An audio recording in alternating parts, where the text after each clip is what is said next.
আল্লাহ তাআলা বলেন মৃত্যুর মারাত্মক সাকরাতুল মউত তখন শুরু হবে, ভীষণ যন্ত্রণায় শরীর পাওটাও নাড়াইতে পারবে না। এই অবস্থাতেই, এই জোরাজুরি টানাটানি অবস্থার মধ্যে তাকে আল্লাহর কাছে ফিরতে হবে।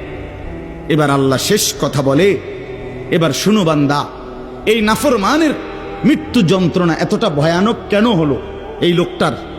আল্লাহ তাআলা বলেন ফালা, ওই ভাই ছেলেরা শোনো, ভাই আবার শোনো, যা এই ধমকাইছি, খোদার কসম দুশ্মনী নিয়ে ধমকাই নাই, তোমার সাথে কোনো বিদ্বেষ নিয়ে ধমকাই নাই, কলিজা ভরা এটুকু ফিকির নিয়েই বলি যে এক ছেলে বদলে যাক, একটা নওজোয়ান বদলে যাক, সারা দিনের চিৎকার চেঁচামেচির দ্বারা, এই দিবানিশির এই বলার দ্বারা যদি একটি বাচ্চাও, একটা ছেলেও, একটা কিশোর, একটা যুবক, একটা তরুণ, একটি মুসলমানের মা মেয়ে যদি বদলায়, হতে পারে ওই একজনের উসিলায় আল্লাহ আমাদেরকে মাফ করে দিবে।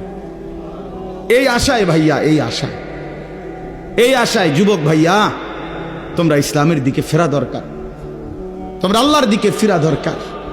চারিদিকে সারা পৃথিবী জুড়ে সমস্ত ষড়যন্ত্র ইসলামের বিরুদ্ধে, মুসলমানের বিরুদ্ধে।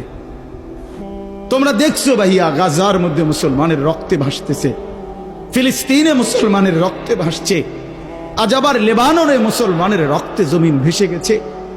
এত রক্ত প্রতিদিন মুসলমানের ঝরছে, এরপরও কেমনে নামাজ না পইরা থাকো, এরপরও কেমনে দুশ্মনের মতো চলাফেরা করো, কার মতো চুল সাজাইলা, কার মতো জামা পরলা, কার মতো নিজেকে পরিচয় দিলা, যেই বেঈমানদের সাথে তোমার চুল, জামা, শরীর, প্যান্ট, কথাবার্তা মিলাইছো, খোদার কসম ওরা তো প্রতিদিন মুসলমানের রক্তে জমিন ভাসায় দিচ্ছে,